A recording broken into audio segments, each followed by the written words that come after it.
오늘 보셔서 속상하신 분들이 많이 계실 텐데 뭐 누구 욕하기보다도 저는 그런 생각이 들어요. 축구는 혼자 하는 게 아니다. 그죠? 서로가 연합해서 함께하지 않으면 아무리 재능이 출중하다 할지라도 결국은 실패할 수밖에 없는 교훈을 주지 않았나 그런 생각을 합니다. 그런 의미에서 우리 한 사람 한 사람 주어진 자리에서 서로 최선을 다할 때에 아름다운 결과가 올 줄로 믿습니다. 자, 오늘 계속해서 로마서에 있는 말씀 11장 1절에서 12절에 있는 말씀 함께 묵상하시면서 오늘도 이 말씀 가운데 하나님이 주시는 세미한 음성을 듣고 위로받고 능력받는 그런 시간이 되시기를 바랍니다. 로마서 11장 1절서부터 우리 함께 말씀을 교독하도록 하겠습니다. 여러분들이 집에서 이 로마서가 몇 장 안 됩니다. 여러 번 반복해서 읽다 보면 로마서는 신체로 말하면 우리의 등뼈와 같아요. 여러분 허리가 아프면 몸이 꼼짝 못하잖아요. 로마서에는 우리의 신앙의 중요한 신학적인 그런 것들을 세워주고 신학적 교리를 세워주는 중요한 장입니다. 그리고 로마서 12장에는 크리스천이 어떻게 살아야 되는가 생활적인 면을 글로 남겼습니다.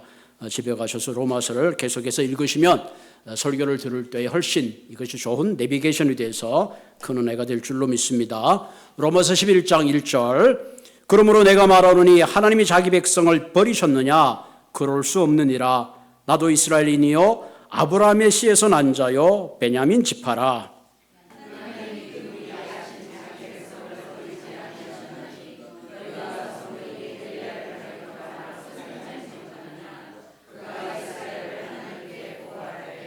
주여 그들의 주의 선지자들을 죽였으며 주의 제단을 헐어버렸고 나만 남았는데 내 목숨도 찾나이다 하니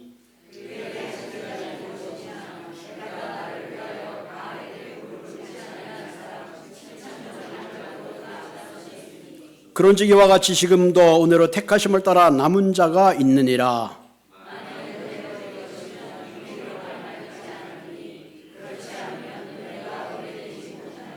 그런즉 어떠하냐 이스라엘이 구하는 그것을 얻지 못하고 오직 택하심을 입은 자가 얻었고 그 남은 자들은 우둔하여 졌느니라.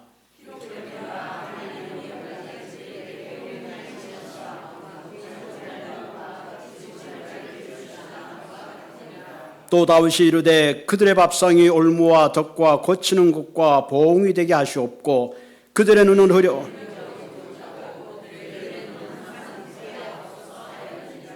그러므로 내가 말하노니 그들이 넘어지기까지 실족하였느냐 그럴 수 없느니라. 그들이 넘어짐으로 구원이 이방인에게 이르러 이스라엘로 시기나게 함이니라.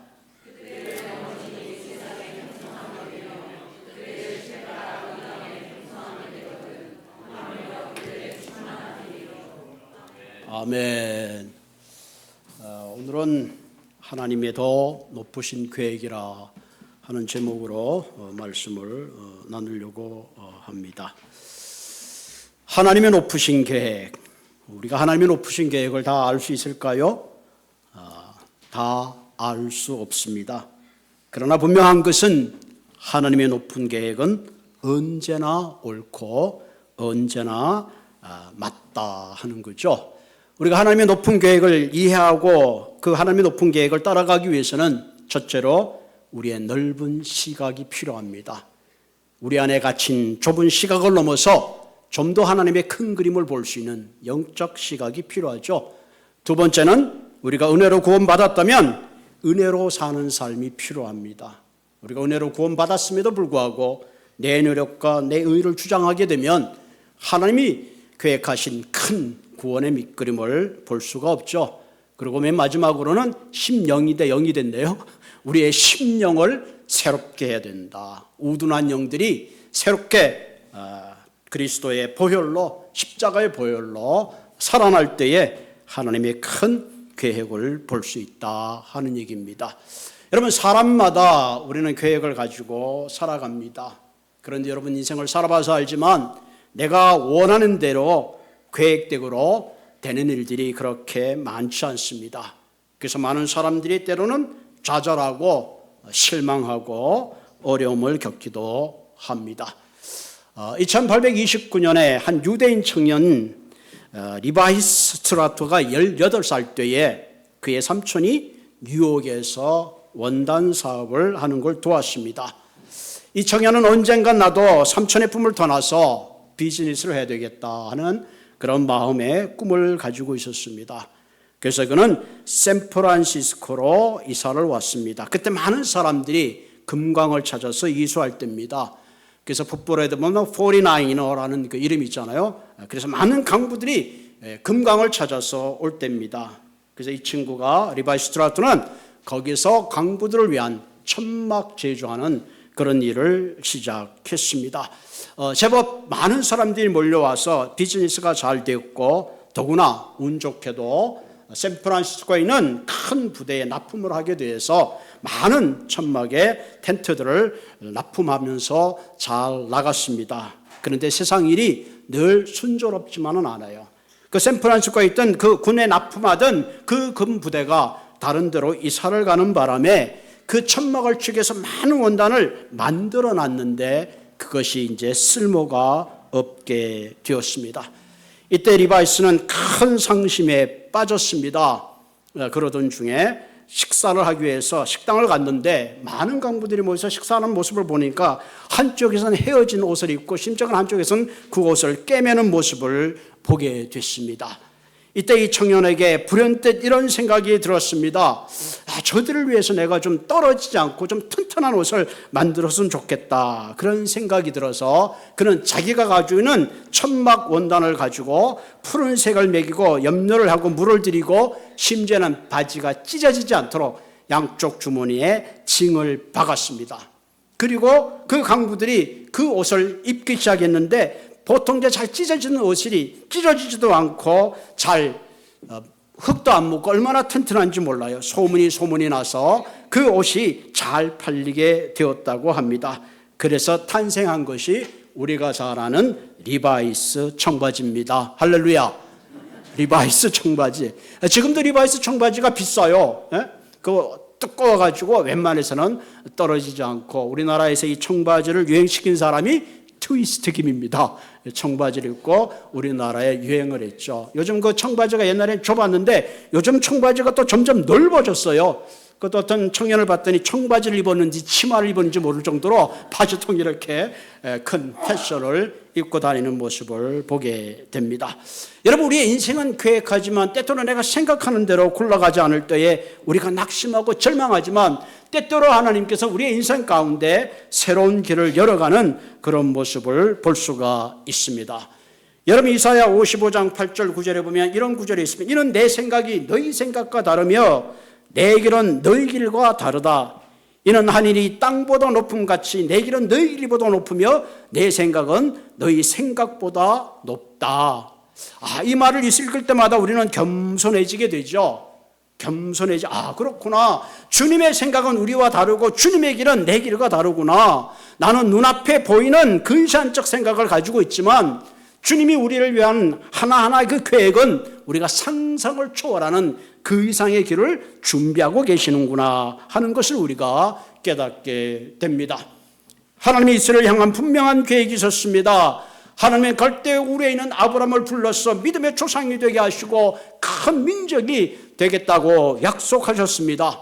그리고 야곱의 12알을 통하여 민족의 초석을 넣고 결국은 야곱의 백성들이 출애굽 이스라엘 애굽에 내려가서 그 애굽에서 한 민족의 기틀을 준비하시고 출애굽 사건을 통해서 젖과 꿀이 흐르는 땅으로 들어가게 하십니다. 그런데 이스라엘 백성들은 이런 하나님의 계획 앞에 오히려 순종하고 하나님의 제사장의 나라로서의 굳건한 본모습을 보이지 못하고 오히려 우상을 섬기고 하나님께 등을 주고 말았습니다. 그래서 이스라엘 백성들은 남쪽과 북쪽으로 나누게 되고 이스라엘과 유다는 결국 아시리아와 바벨론의 포로가 되고 말았습니다.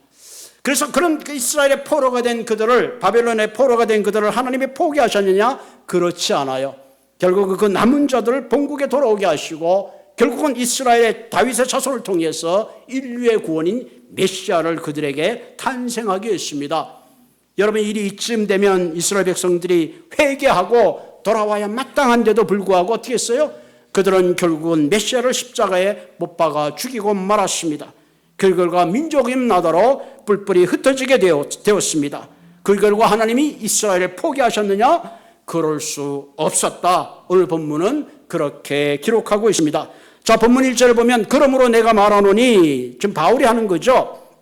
하나님이 이런 자기 백성을 버리셨느냐? 하나님을 등지고 우상을 섬기고 끊임없이 배반하는 그들 백성을 버리셨느냐? 그럴 수 없다 하는 거죠. 나도 이스라엘이뇨 아브라함의 씨에서 난 자요 베냐민의 지파라. 바울은 자신을 예를 드는 겁니다. 나도 이스라엘이뇨 아브라함의 씨요 베냐민 지파였지만 나는 하나님을 거역하고 하나님을 등지고 오히려 하나님을 비판했지만 오히려 예수님이 나를 찾아와셔서 나에게 이방의 사도로 부르지 않았느냐. 하나님은 결코 그분의 부르심에 포기하시는 분이 아니다 하는 것을 이야기하고 있습니다. 여러분의 예수님의 12제자들 가운데 예수님이 십자가에 돌아가실 때 다 도망가 버리고 말았습니다.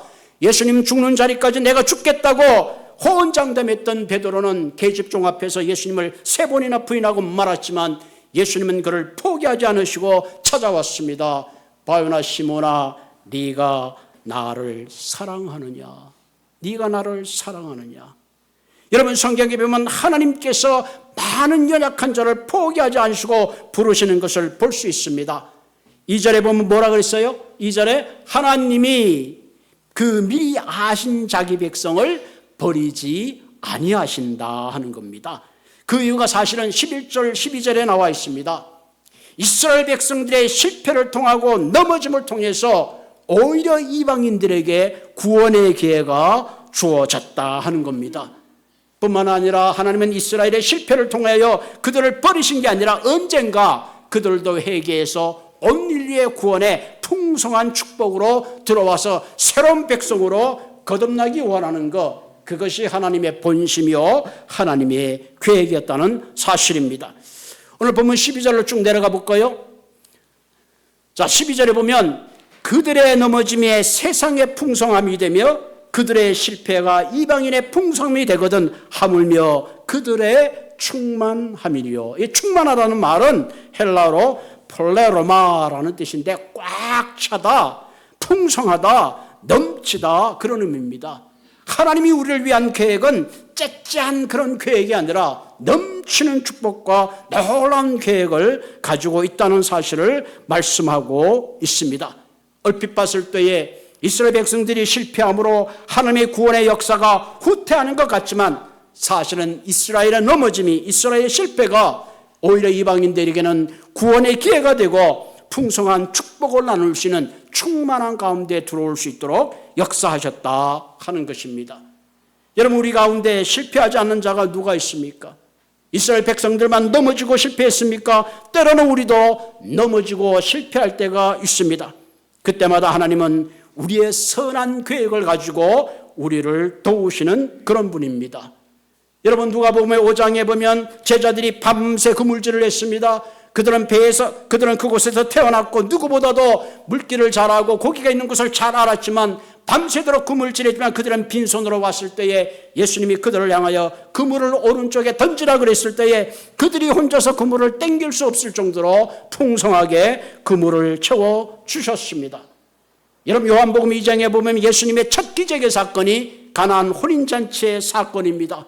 혼인이 무르익을 갈 무렵에 가나안 잔치에 포도주가 떨어졌습니다. 흥이 깨지게 되었습니다.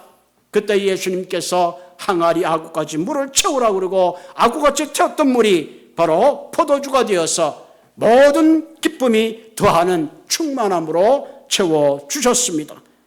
여러분, 엘리사를 통한 사르밧 가부는 엘리사가 준비한 그릇마다 하나님께서 넘치는 기름으로 채워주신 것을 보게 됩니다. 그러므로 사랑하는 성도 여러분, 우리의 인생이 살아가는 동안에 하나님이 나를 위해 준비하신 계획과 축복을 누리기 위해서 우리는 어떤 삶의 자세로 살아야 됩니까? 오늘 본문에 보면 3가지 중요한 요소를 우리들에게 말씀하고 있습니다.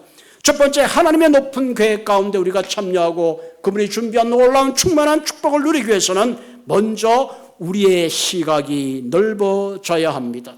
하나님을 향한 안목이 넓어져야 합니다. 자신의 편협하고 좁은 시각으로 우리는 하나님의 헤아릴 수 없는 계획을 이해할 수가 없습니다. 여러분, 구약의 선지자 가운데 엘리야는 특별한 능력의 선지자입니다. 그런 엘리야마저도 하나님의 높은 계획을 이해하지 못하고 오해한 적이 있었습니다. 다시 본문 2절로 들어가 볼까요?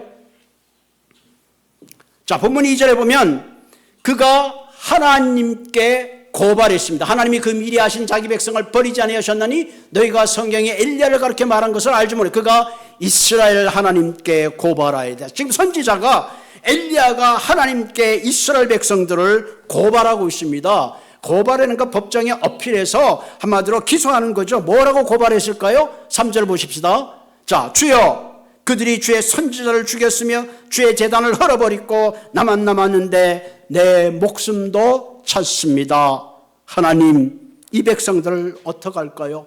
하나님 이 백성을 버려주세요. 지금 나의 목숨까지 찾고 있습니다. 그렇게 하나님 앞에 지금 뭐하고 있어요? 고소하고 고발하고 있는 겁니다. 지금 엘리야는 참 사실을 보고 있는 거예요. 자기가 당한 처지, 자기가 상한 환경을 보고 지금 하나님 앞에 백성을 고발하고 지금 전체를 고발하며 자신의 삶 가운데 자신의 목숨까지 찾는다는 위태함을 느낍니다. 왜 그랬을까요? 엘리야는 자신이 생각하고 경험하는 편협한 상황 속에 갇혀 있기 때문에 그랬습니다. 이제는 하나님 희망이 없습니다. 내 목숨마저 찾고 있습니다. 이때 하나님이 엘리야에게 어떻게 대답했을까요? 4절 봅시다. 내가 나를 위하여 뭐요? 무릎 꿇지 아니한 7,000명을 남겨두었다. 엘리야는 보지 못했습니다. 엘리야는 당장 모든 사람이 하나님을 떠나고 배반하고 하나님의 제단을 헐어버리고 마지막 날은 자기의 목숨마저 위험하는 줄로 생각했지만 하나님은 그렇지 않았어요. 엘리야야, 너뿐만 아니라 아직도 바알에게 무릎 꿇지 않는 7,000명이 남아있다. 할렐루야. 결론 짓지 말라는 거예요. 때때로 여러분 우리 인생을 살다 보면 쉽게 결론 지을 때가 많이 있어요. 우리의 시각은 늘 내 중심이기 때문에 넓게 보지 못합니다. 하나님의 계획은 우리의 이성과 경험을 초월해서 더 높고 깊은 계획을 가지고 있습니다. 그럼 우리는 내가 아는 것, 내가 경험한 것만 가지고 쉽게 판단하고 결론해서는 안 됩니다. 보통 일반적인 사람들은 미리 자신의 생각의 프레임을 가지고 사람을 보기 때문에 쉽게 정죄하고 판단합니다. 그 정죄하고 판단이 옳은 것이 아니에요. 어떤 분들은 다른 사람의 말에 깊은 상처를 받습니다. 사실 상처받을 거 하나도 없어요. 그 사람이 하는 말이 결코 옳지 않기 때문에 그렇습니다.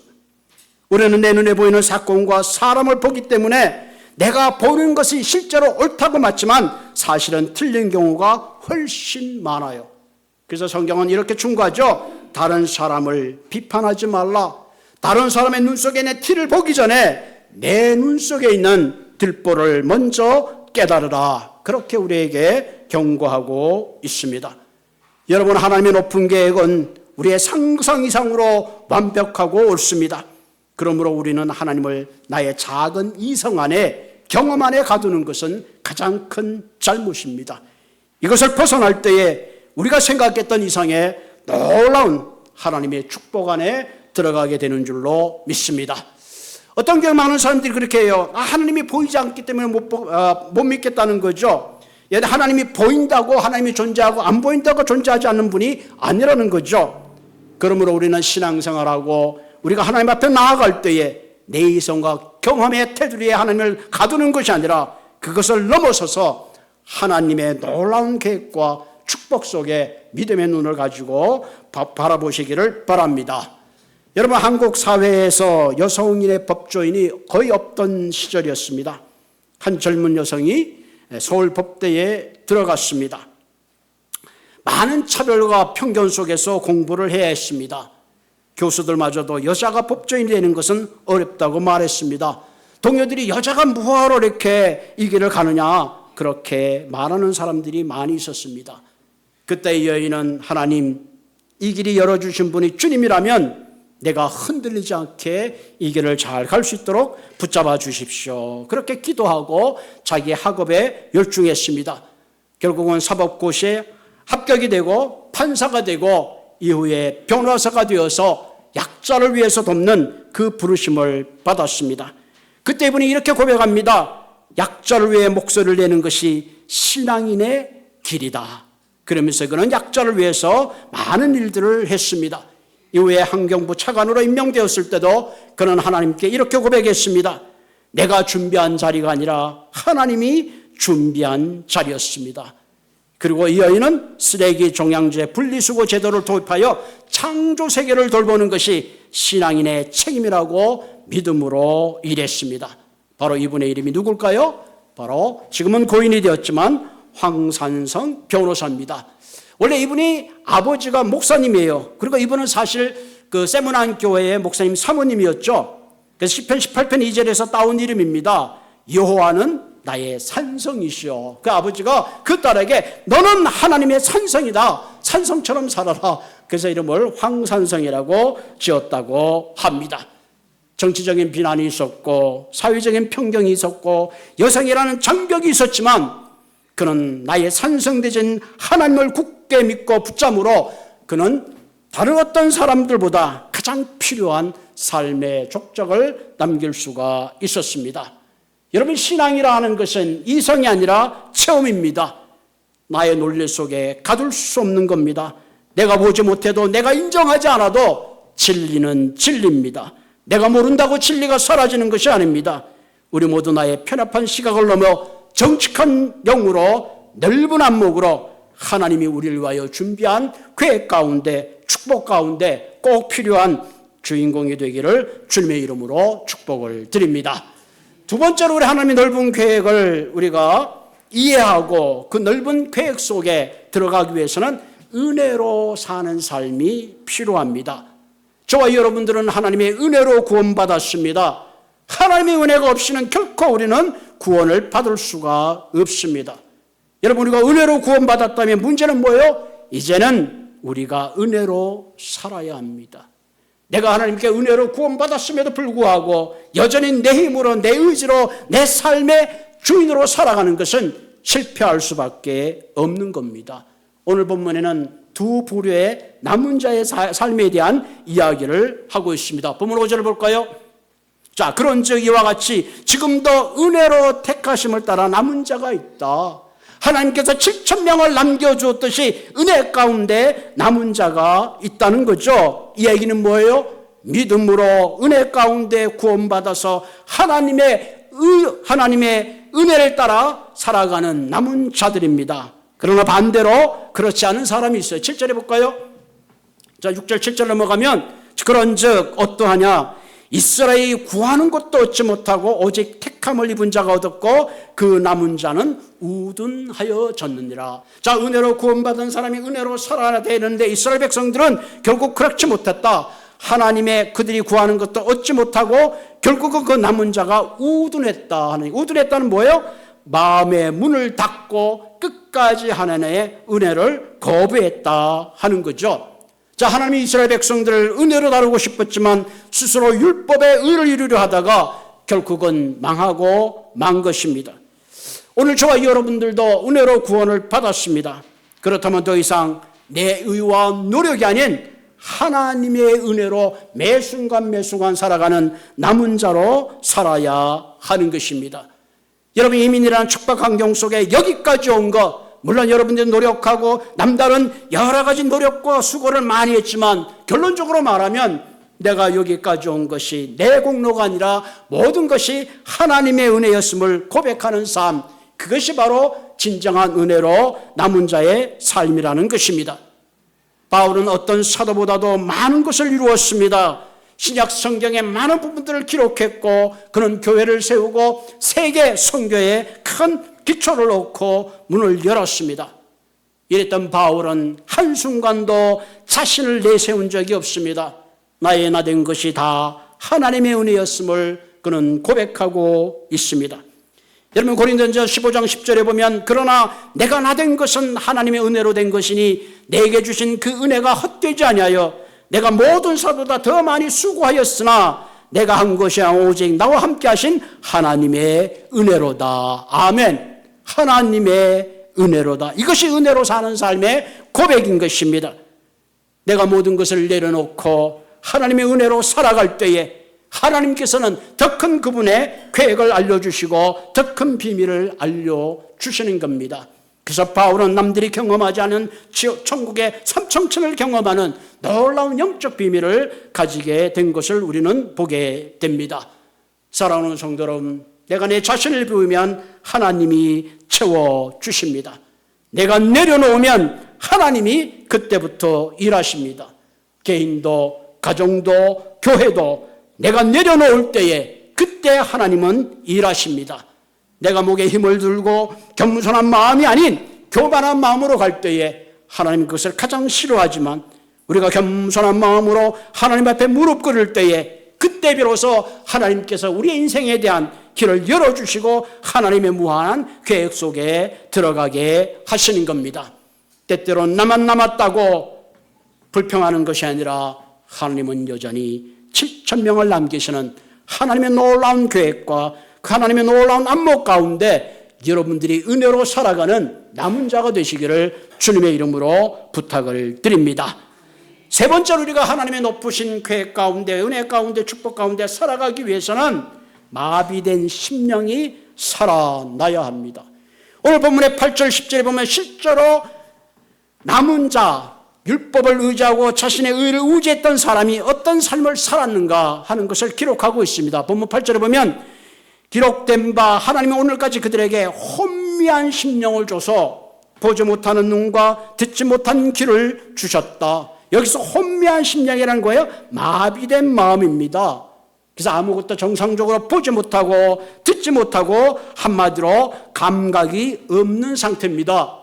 자, 이런 사람에게 찾아오는 고통이 뭡니까? 9절 10절에 한 세 가지가 나와 있습니다. 첫째 보면 그들의 밥상이 올무가 되고 그 다음에 눈이 흐려서 보지 못하고 세 번째는 등이 굽게 된다는 사실입니다. 9절 10절에 있죠. 자, 여기 보면 밥상이 올무가 된다는 건 뭐예요? 근사한 밥상이 있는데 그 밥을 먹을 수 있는 힘이 없는 거예요. 밥맛이 없는 거예요. 여러분 진수성찬을 차려놨는데 그것을 먹을 수 없다는 인생이 행복한 인생일까요? 얼마나 불행한 인생입니까? 두 번째는 뭐라 그랬어요? 시력이 있어도 보지를 못하는 거죠. 눈이 흐려서 무엇이 옳고 그른지를 분별하지 못하는 겁니다. 세 번째는 등이 굽었다는 거 뭐예요? 삶의 무게에 짓눌려 살아서 그 무게를 견디지 못하고 결국 우울증이 생기고 불면증이 생기고 불안에 시달리는 것입니다. 결국 이 모든 불행의 시작은 무엇입니까? 혼미한 심령 때문에 그렇습니다. 여러분 이와 같은 사람에게 필요한 게 뭡니까? 더 많은 돈, 더 많은 명예, 더 많은 권세가 해방시켜 줄 수 없습니다. 혼미한 심령에게 필요한 것은 하나님의 생명이 생수가 흘러갈 때에 혼미한 심령이 깨어나고 예수 그리스도의 십자가를 바라볼 때 비로소 그 심령이 열리게 되는 것입니다. 그럴 때 비로소 참된 가치를 깨닫게 되는 겁니다. 여러분 미국 뉴햄프셔에 한 소년이 있었어요. 이 소년의 이름이 빅토리아 알렌입니다. 이 아이가 11살 되었을 때 갑자기 희귀한 병이 찾아왔습니다. 횡단 촉수염과 극성 파종성 내수염이 동시에 찾아오면서 11살 된 아이가 말도 할 수 없고 먹을 수도 없고 심지어는 움직일 수 없는 그야말로 식물인간이 되고 말았습니다. 의사들은 한결같이 회복이 불가능하다고 거의 가망이 없다고 말했습니다.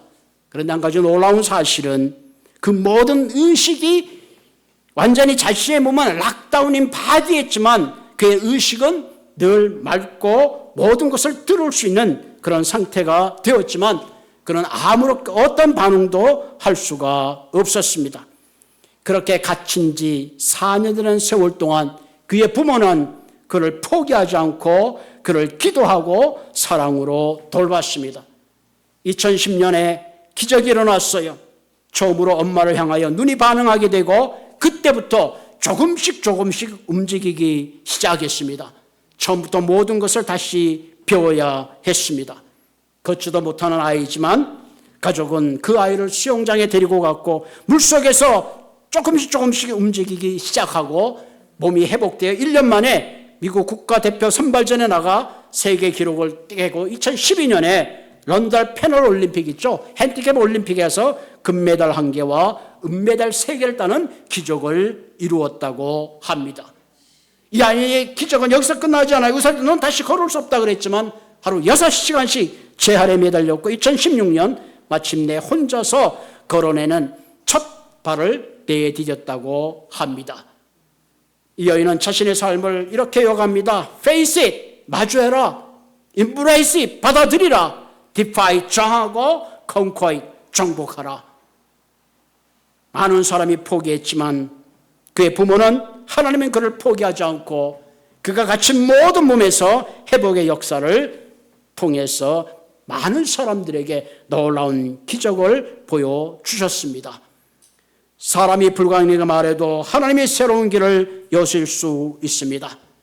가족의 사랑과 기도가 기적의 통로가 되었고 믿음을 포기하지 않을 때에 이 아이에게 놀라운 기적이 찾아왔습니다. 사랑하는 성도 여러분, 우리 모두는 무엇인가 갇힐 수 있어요. 때때로는 환경에 갇힐 수 있고 질병에 갇힐 수 있고 역경에 갇힐 수 있고 사람과 사람의 관계 속에 갇힐 수 있습니다. 그러나 내 환경을 보지 말고 전능하신 하나님을 향하여 바라보시기를 바랍니다. 내 힘과 능력으로 해결할 수 없을 때에 우리가 하나님을 신뢰하고 믿음으로 나아가면 하나님이 우리의 갇힌 모든 것들을 풀어주시고 자유케 하시는 것, 하나님이 저와 여러분들 향하여 가지고 계신 계획입니다. 하나님, 우리가 시시한 존재로 이 땅을 살다가 사라지기를 원치 않습니다. 하나님, 우리를 향하여 좀 더 높고 위대한 꿈과 비전 가운데 살아가기를 원하십니다. 그러므로 사랑하는 성도 여러분, 우리의 영적 시각을 넓히시기 바랍니다. 이제는 내 힘으로 살아가는 것이 아니라 매 순간 하나님의 은혜를 붙들고 살아가시기를 바랍니다. 더 이상 마비한 심령이 아닌, 살아있는 혼미한 심령이 아닌 하나님의 음성을 듣고 영적 세계를 보며 주님의 은혜 가운데 축복의 주인공으로 달려가시는 한 분 한 분 되시기를 주님의 이름으로 축복합니다. 같이 기도하십시다.